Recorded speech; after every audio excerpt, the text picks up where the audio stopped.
السلام علیکم دوستو، میرا نام ہے شیخ کاشف۔ آپ دیکھ رہے ہیں ایس کے ٹی وی۔ دوستو، دریائے فرات پر ایک بہت بڑی خونریز جنگ ہوگی تو اس جنگ میں اوسطاً 99 لوگ قتل ہو جائیں گے۔ اب یہاں سوال یہ پیدا ہوتا ہے کہ دریائے فرات پر مارے جانے والے لوگوں کی تعداد کتنی ہوگی؟ کیا یہ پوری دنیا کی آبادی کے 99% لوگ ہوں گے اور اس روئے زمین سے وہ ختم ہو جائیں گے اور صرف 1% لوگ اس دنیا میں زندہ رہیں گے؟ اور کیا دریائے فرات پر جو خونریز جنگ ہوگی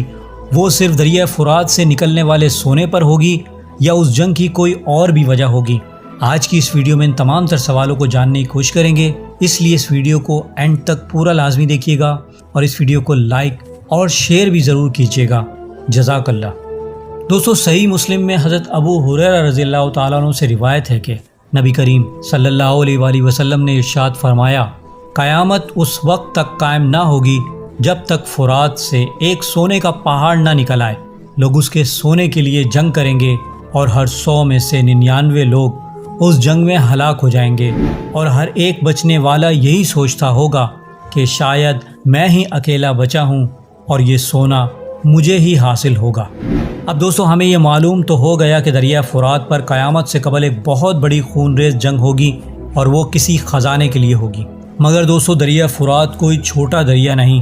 یہ ایک ایسا دریا ہے جو کئی ملکوں سے ہو کر بہتا ہے، اور دریائے فرات ایشیا کا سب سے طویل دریا ہے اور یہ تینوں ابراہیمی مذاہب کے لیے بہت اہمیت رکھتا ہے۔ دریائے فرات ترکی کے ڈورس پہاڑوں سے شروع ہو کر شام عراق سے بہتے ہوئے عراق میں پہلے دریا دجلہ میں ضم ہو جاتا ہے، پھر پرشین گلف کے سمندر میں جا گرتا ہے۔ دوستو، دریائے فرات کا ذکر بائبل، تورات، قرآن مجید اور کئی صحیح احادیثوں میں ملتا ہے، اور دریائے فرات کا قیامت سے ایک بہت گہرا تعلق ہے، اور تینوں ابراہیمی مذاہب یہ مانتے ہیں کہ قیامت سے پہلے دریائے فرات مکمل خشک ہو جائے گا۔ اور دوستو، دریائے فرات اس قدر مقدس ہے کہ اس کے بارے میں قرآن مجید میں بھی ذکر کیا گیا ہے، اور حدیث پاک میں اس کا ذکر یوں کیا گیا ہے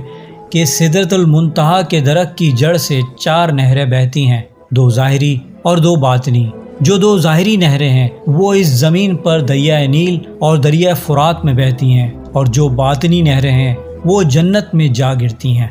دوستو، جب حضرت آدم علیہ السلام کو اس زمین پر اتارا گیا تھا تب بھی دریائے نیل اور دریائے فرات اپنی شان کے مطابق زمین پر بہہ رہے تھے اور بنی نوع انسان کو پروان چڑھانے میں مدد فراہم کر رہے تھے۔ مگر پچھلے کچھ سالوں سے دریائے فرات میں خطرناک حد تک تبدیلیاں رونما ہونا شروع ہو گئی ہیں، جو کہ اس روئے زمین کے لیے کوئی اچھی خبر نہیں ہے، کیونکہ دریائے فرات نے اپنے اندر سے ایسی خوفناک اور دل دہلا دینے والی نشانیاں ظاہر کرنا شروع کر دی ہیں کہ جنہیں دیکھ کر انسانی عقل دنگ رہ جاتی ہے۔ خشک ہونے کے بعد اس میں سے بہت بڑے بڑے غار دریافت ہوئے ہیں، اور اس میں سے بہت خوفناک قسم کی آوازیں آنا شروع ہو گئی ہیں، جن آوازوں سے اس دریا پر رہنے والوں کو خوف میں مبتلا کر دیا ہے، اور ان لوگوں کا کہنا ہے کہ ایسا لگتا ہے کہ اس دریا کے نیچے کوئی اور مخلوق بھی موجود ہو سکتی ہے۔ اور دوستو، دریائے فرات کے خشک ہونے کی وجہ سے 3500 سال پرانی ایک قدیمی بستی نکل آئی، اور آرکیولوجسٹ کے مطابق یہ بستی 1470 قبل مسیح سے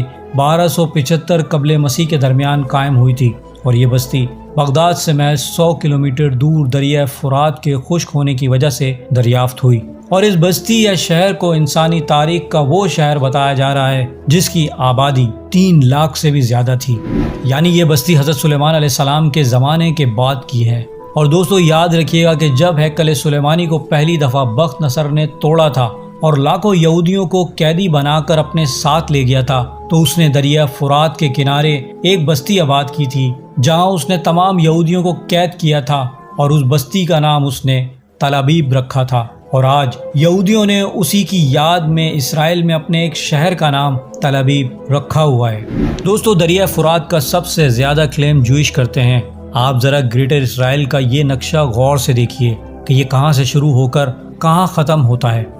آپ نے کچھ غور کیا؟ دوستو، گریٹر اسرائیل کا یہ نقشہ دریائے فرات کے کنارے کنارے ترکی سے شروع ہو کر عراق میں پرشین گلف سے لے کر سعودیہ عرب اور پھر دریائے نیل مصر پر ختم ہوتا ہے۔ یعنی آپ تصور کریں کہ انہیں مسلمانوں کے تمام ملکوں کی ضرورت ہے، اور آپ کو کیا لگتا ہے کہ غزہ کے چھوٹے سے حصے کو حاصل کرنے کے لیے انہوں نے ہیروشیما اور ناگاساکی پر گرائے گئے ایٹم بموں سے بھی کئی گنا زیادہ بارود غزہ میں استعمال کر چکے ہیں، جنہوں نے ہنستے بستے پورے غزہ کو مٹی کے ڈھیر میں تبدیل کر دیا ہے۔ اب سوچئے کہ غزہ میں جب اتنے بڑے بڑے پیمانے پر بمباری و خونریزی ہو سکتی ہے تو کیا دریائے فرات جہاں سے سونا نکلے گا اور جہاں سے گریٹر اسرائیل کا نقشہ سٹارٹ ہوتا ہے، اور اگر وہاں سونے کا پہاڑ نکل آیا تو پھر کتنی بڑی خونریز جنگ ہوگی۔ اور دوستو، یہودیوں کی مقدس کتاب میں گریٹر اسرائیل کے بارے میں یہ درج ہے کہ خدا نے ان سے وعدہ کیا ہے کہ دریا فرات کے تمام مغربی علاقے میں ابراہیم اور اس کی اولاد کو دوں گا۔ اسی لیے یہودی یہ کلیم کرتے ہیں کہ دریا فرات کے مغرب سے لے کر دریا نیل کے درمیان آنے والے تمام ملکوں پر صرف بنی اسرائیل کا ہی حق ہے، کیونکہ یہ تمام علاقے وہی ہیں جنہیں حضرت سلیمان علیہ السلام نے فتح کیا اور یہاں بنی اسرائیل کی حکومت قائم کی تھی۔ اس لیے اسرائیل یہ سمجھتا ہے کہ دریا فرات سے دریا نیل تک کے تمام علاقے اسرائیل کے ہیں، کیونکہ خدا نے یہ وعدہ کیا ہے کہ یہ میں اپنے چنے ہوئے بندوں کو عطا کروں گا، یعنی اسرائیل کو۔ دوستو، اس سے یہ بات واضح ہو جاتی ہے قرب قیامت سے قبل دریا فرات پر ایک بہت بڑی خونریز جنگ ہوگی، اور دوستو اس جنگ کو شروع کرنے والے کوئی اور نہیں بلکہ یہود و نصارہ ہی ہوں گے۔ جبکہ دوستو اگر غور کیا جائے تو اللہ سبحانہ و تعالیٰ کا یہ وعدہ پورا ہو چکا ہے، کیونکہ جس طرح حضرت اسحاق علیہ السلام حضرت ابراہیم علیہ السلام کے چھوٹے بیٹے تھے، اسی طرح حضرت اسماعیل علیہ السلام بھی حضرت ابراہیم علیہ السلام کے بڑے بیٹے تھے، اور آج ان تمام علاقوں میں اولاد ابراہیم ہی آباد ہے۔ بس یہود نے حضرت اسماعیل علیہ السلام کی اولاد کو آج تک تسلیم نہیں کیا، کہ جن کی اولاد پاک میں اللہ سبحانہ و تعالیٰ نے اپنے پیارے محبوب اور آخری نبی حضرت محمد مصطفیٰ صلی اللہ علیہ وآلہ وسلم کو پیدا فرما کر اس کائنات کو مکمل فرما دیا۔ اور دوستو ایک بار درود ابراہیمی کے غور سے ترجمے کے ساتھ لازمی پڑھیے گا، تبھی آپ کو اللہ سبحانہ و تعالیٰ کا حضرت ابراہیم علیہ السلام سے کیے ہوئے وعدے کا مطلب سمجھ آئے گا۔ اللہ سبحانہ و تعالیٰ سے دعا ہے کہ امت مسلمہ کی خیر فرمائے اور تمام مسلمانوں کو یہود و نصارہ کی سازشوں سے محفوظ فرمائے، آمین۔ دوستو امید کرتا ہوں میری ویڈیو سے آپ کی معلومات میں اضافہ ہوا ہوگا اور کچھ نیا جاننے کو ملا ہوگا۔ اگر میری ویڈیو آپ کو اچھی لگی ہے تو میری ویڈیو کو لائک کریں، میرے چینل کو سبسکرائب کر لیجئے اور بیل آئیکن پہ بھی کلک کر دیں، اور اس ویڈیو کو اپنے دوستوں کے ساتھ، اپنے پیاروں کے ساتھ زیادہ سے زیادہ شیئر بھی کیجیے گا۔ اب میں ملوں گا آپ کو ایک ایسی ہی انفارمیٹیو ویڈیو کے ساتھ، تب تک کے لیے اللہ حافظ۔